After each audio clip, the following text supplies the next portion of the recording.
Welcome to the Trading Bell. I'm Malika Kazia.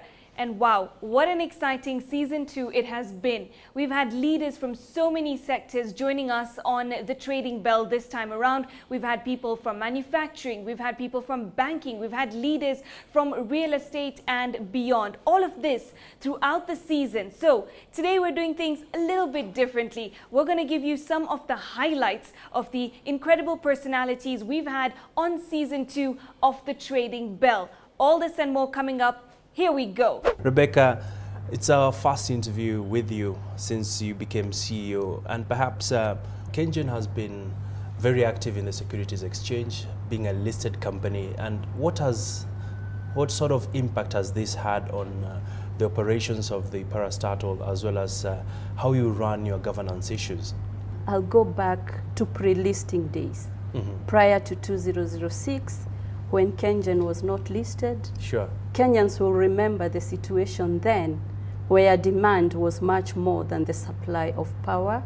We do recall there were outages frequent, there was power rationing, and most of the times we would get power only 3 days a week. So that is the picture before then. I remember those days. Yes, but upon listing, we had to think outside the box, do a transformation, get to the Nairobi Securities Exchange, and we thank the NSC for providing a platform and an opportunity to enable us to raise funds so that we could undertake projects, and especially those that are not reliant on hydro. As you are aware, hydro is really dependent on weather, and every time there was a drought then, obviously there wouldn't be power.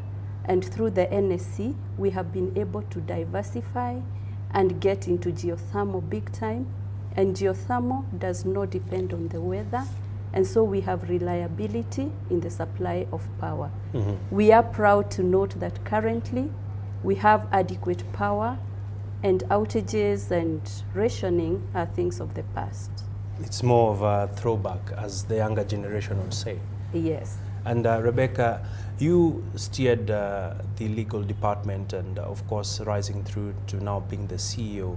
And of course, many of our viewers perhaps do not really understand the mandate of KenGen. Some confuse it with what Kenya Power is doing. Could you just give us, in a nutshell, what KenGen does? The main mandate of KenGen is to generate power and sell it in bulk to Kenya Power. Then the off-taker distributes that power to the suppliers.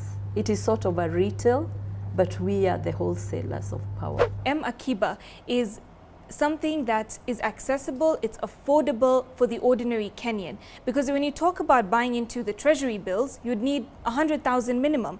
This is 3,000 shillings. It's all on a mobile platform. You just need to dial *889#, right? Right. How have you seen the uptake so far now that you've opened once again, the reopening? What has been the reaction from Kenyans?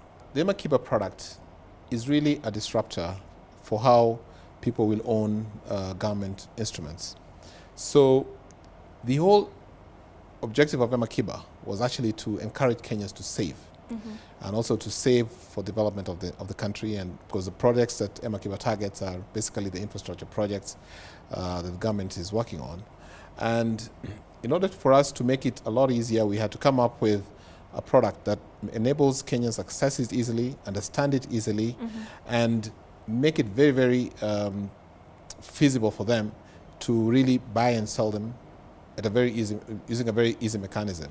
Once you put in that 3,000, you can top up in denominations of 500 after that point. So if you've paid the initial 3,000 for the primary, then you're free to add as much post that, right? Yes, you are. Okay. Yeah. So in terms of the application amounts, of course, if you're going to use the USSD, which is not the USSD, but you're going to use the telecom channel, then we go up to the maximum 140,000 per day. So you have to buy it. If you top up and reach your 140, then the next day you can go up to another 140.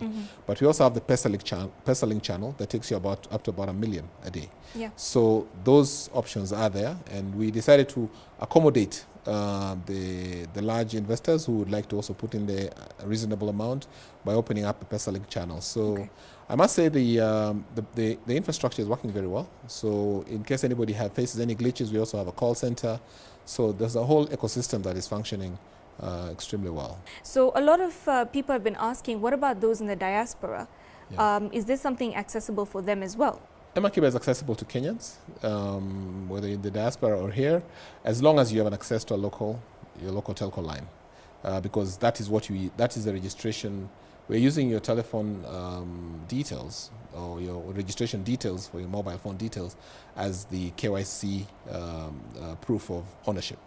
So if you have a Kenyan line, then you can actually buy it. So what I've been able to see, for instance, anybody in diaspora today, you can actually do your transactions on M-Pesa from wherever you are. Yes. So if you've got M-Pesa in your line or Airtel, then wherever you are, you can actually buy it. Yeah, but of course you have to have the Kenyan registration. Michael, such a difficult moment really for the airline. Is the airline still viable? Yeah, the airlines, look, you have to look at airlines in general. You can't just look at Kenya Airways and say, okay, Kenya Airways made a net loss. If you look at airlines across the world, and I don't really want to compare us, but if you look at airlines across the world, this is a difficult business. Many airlines are in the same situation that we are in. As you've seen in Europe for this last few months, many airlines have gone under. Too much debt, the same situation that we're in. But I think we're in a stronger position. We have a good market position. We have a good number of passengers. We've done better than we did last year. Unfortunately, we came into this, we've inherited somewhat our situation where we're in. If you look at where we came from last year, now because we're comparing 12 months with 9 months, it looks like our loss has increased. But in fact, our loss has decreased from last year, from 2017. So I think we're doing better. We're not there yet. We have some way to go. Are we in a viable position? I think we are in a strong position still. Okay? We're not in the best position. I would like to have more cash, for sure. Yeah. I think with the right strategy and with the right support, we are definitely viable. Of course, Joseph, I do bear with you in the situation you are in, especially when it comes to turning around the airline. But the impatience among Kenyans, among shareholders is rising by the day. Some of the key initiatives that you will be taking moving forward, as much as you've already done a lot of issues when it comes to cost management. At the same time, I heard you talking about issues to do with expanding your fleet. At the same time, you are having a challenging situation from a cash position. Now look, we cannot, don't get me wrong, we are not going to expand our fleet unless we are in a position to afford to expand our fleet. As we are now, we have no aircraft orders at all. Okay. We're not buying any new aircraft. We're not in a position to do that until we change our financial position. We are not prepared to go back to the government to ask for another injection of funds. We have what we have, and we have to live within our means.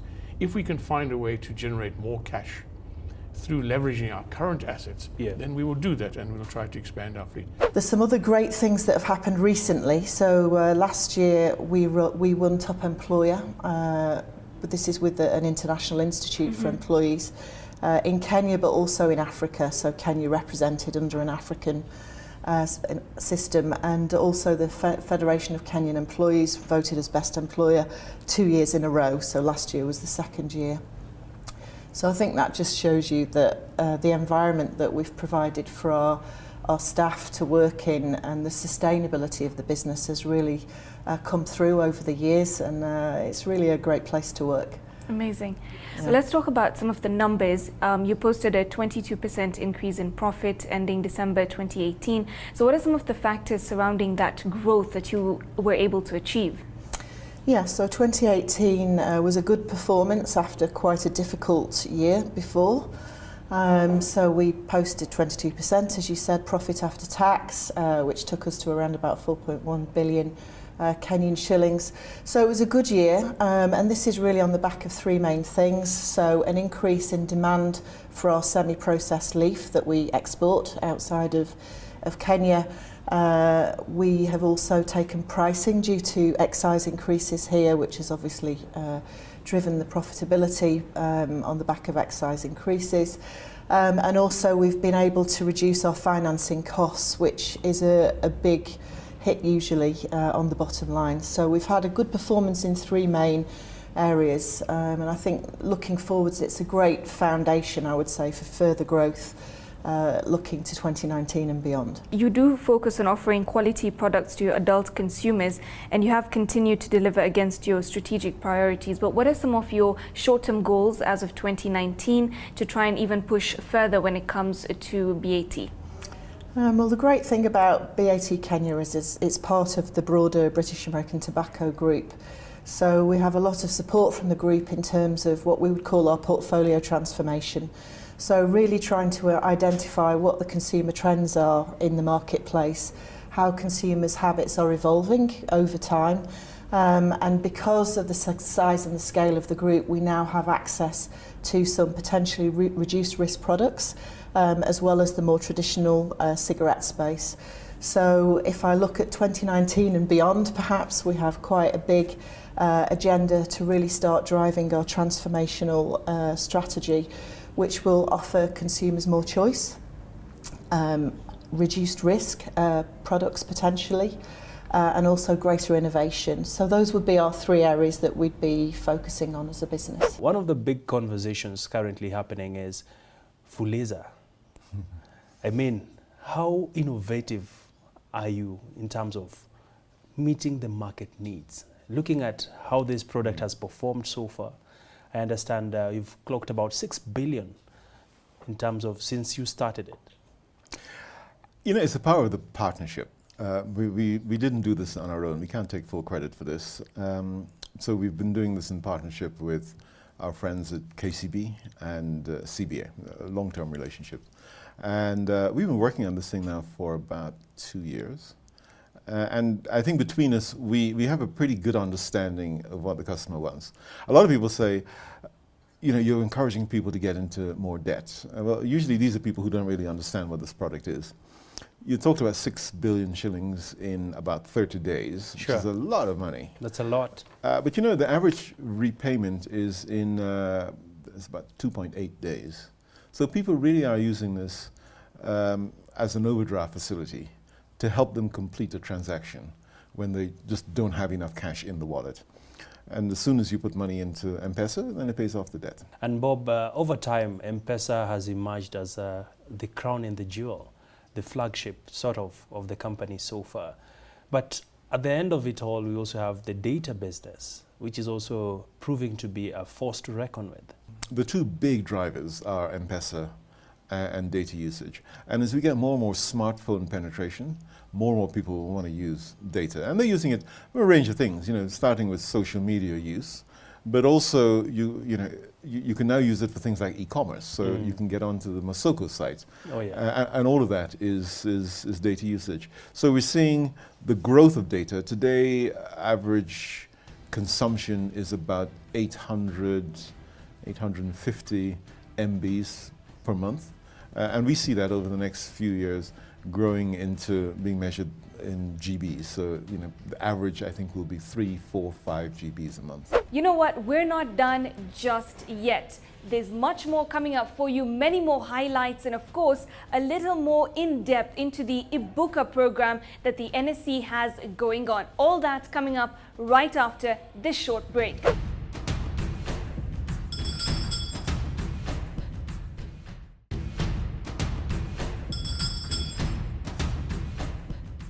Welcome back and thank you for staying with the Trading Bell. Let's talk a little bit about EBooker. It is the incubation and acceleration program that NSE has going on, and they're bringing on companies to ensure they are able to go to the next level. We got a chance to sit down with some of the leaders of the companies that have been listed on the EBooker program that are part of this journey to grow, expand, and become even bigger and achieve all of the dreams that they had set out to with the beginning of their business. Here are some of the highlights with the leaders that we had a chat with who have joined the EBooker program at the NSE. Talk to us about your update in terms of joining the SME EBooker program?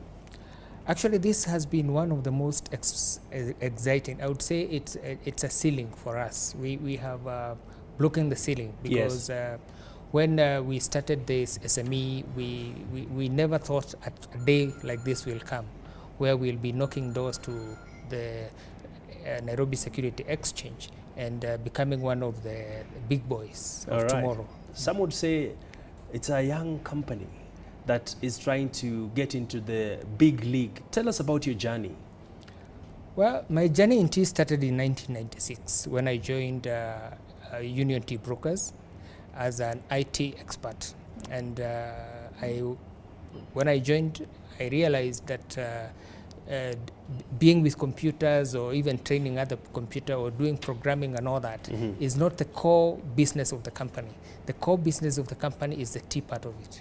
So I decided to make it my passion to learn what is this that they are doing.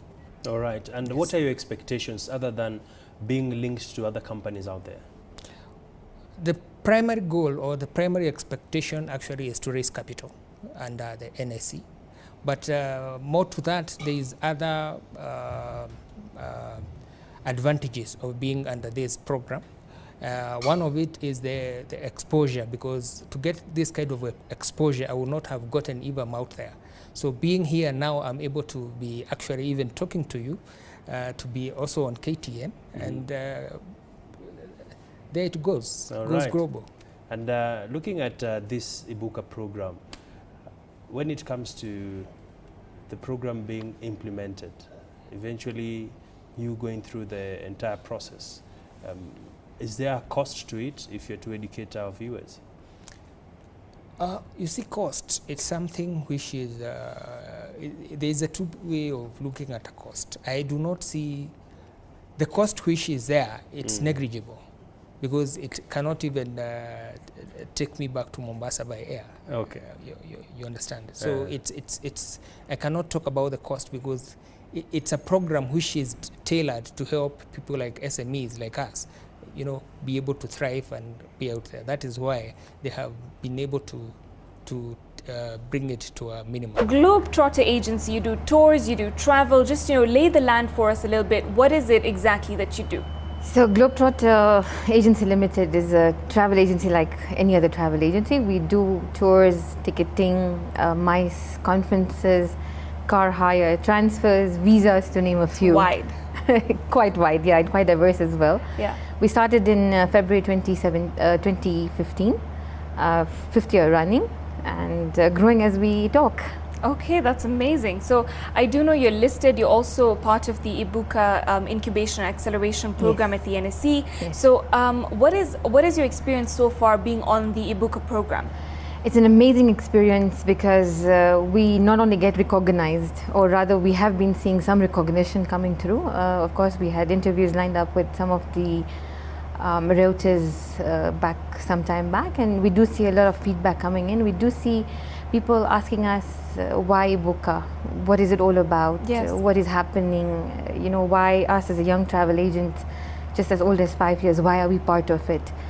But that's a decision we took, a step we took to move ahead and want to see how we can grow around with it. What are some of the services you offer that set you apart from anybody else in the space?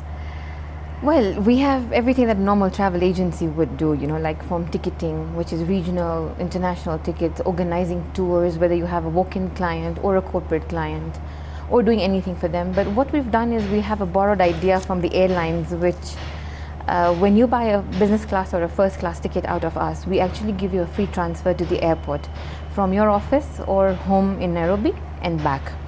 We are now trying to also establish the same with the economy passengers, because everybody wants to get to the airport. I mean, yes, there are different means of getting to the airport. Either you have your own driver, you have Uber, you have Taxify and other means to go. But we now are saying, you know what, if you're buying a ticket from us, we'll actually take you to the airport. Mwenda, talk to us about, you recently got listing on the NSE Incubator Program, that is the EBooker program. Perhaps to just help our viewers understand, what is all this about, this EBooker program? Will it have any impact on your organization? Yes, of course, EBooker program is an incubator program which helps small companies, SMEs, get into the stock market, be able to enjoy the benefits, raise the capital, put the governance structure in place, and basically run the business the right way. Yeah. You see, the way we come as an entrepreneur, you start things in the garage. Like this company basically started in the bedroom with my wife. Then it came to the living room, then to the office, and now we want to take to the public. I mean, it's step by step. We have been in this now in Mombasa for 10 years, and we did it in America for another 6 years, basically real estate. And we want to take that further, take it to the next level, and of course, share with others. If you ask any middle class average Kenyan right now, their preoccupation is buy land, build. And it is becoming the new trend. And of course, this comes at a cost. And of course, it takes people to another level of depression. Yeah. Yeah, of course, what I always advise, if you're not an expert, if you don't have the time, if you don't have the know-how on how to build, please don't. Use professionals, or you buy something which is ready. For example, something small in a site, in a construction, has experts, we lose 25% in preferage. Ile fundi anaweka misumari kwa mfuko, chuma na katakata kidogo kidogo. On a daily basis. Anachota. Exactly, simiti anabeba kwa mfuko. I mean, there are ways they do it. So at the end of the project, you realize 25% has gone to preferage. What you are trying to save from hiring a contractor, for example, you're trying to save 15%. Here you have already lost 25%, which maybe could have been the profit of the contractor. You get the job well done, you get it. I mean, you get it done professionally. And please, if you're doing a building, use experts. Even if you're building a toilet, use an expert. It will save you a lot of headache. You're the 8th company to join EBooker. How does that feel? Feels very good. We're quite fortunate, happy, humbled to have been recognized by an institution as revered as the stock exchange to join this platform. We did set up the business and get into the broking field in 2013. Primarily, we are an SME-focused insurance broker. Insurance broker is a term that's always thrown around. People don't understand what it is exactly we do. But primarily, we buy insurance on behalf of our clients. We represent them at all times. We mitigate whatever we foresee and try to mitigate whatever risks that they may have, and ultimately end up representing all their interests in regards to insurance, offering them technical advice, and just pointing out certain pitfalls that they can avoid whilst going through the whole insurance process. You know, when it comes to the SME sector, I know sometimes it's very hard for insurance penetration, especially when it comes to the informal side of things. So how did you manage to crack that code? Well, I think it's just perseverance, hard work, contacts, also networks. When we started, we took a very deliberate step to set up in an SME zone. So the first 4 years of our operation, we operated from industrial area. We're able to make inroads with various SME businesses that are set up there.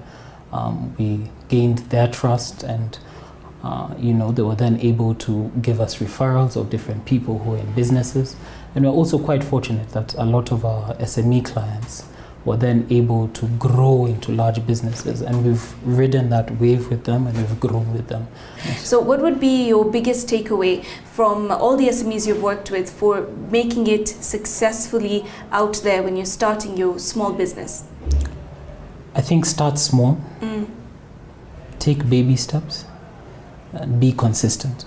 Focus, be consistent. Wake up every day.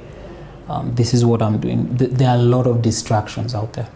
I myself have been distracted before and had to come back on a path. So I think if you start small, learn also, continuously learn. If you've decided to focus on a specific field, be a subject expert in that field and just be consistent. What an exciting journey season 2 of the Trading Bell has been indeed. But we have so much in store in the next season. With a fresh new look, it's going to come through next week. So make sure that you are stayed tuned. And of course, you can stay up to date with us via our social media handles appearing on your screen. Until next time, of course, thank you for your continued support. I'm Malika Kazia, and this is the Trading Bell.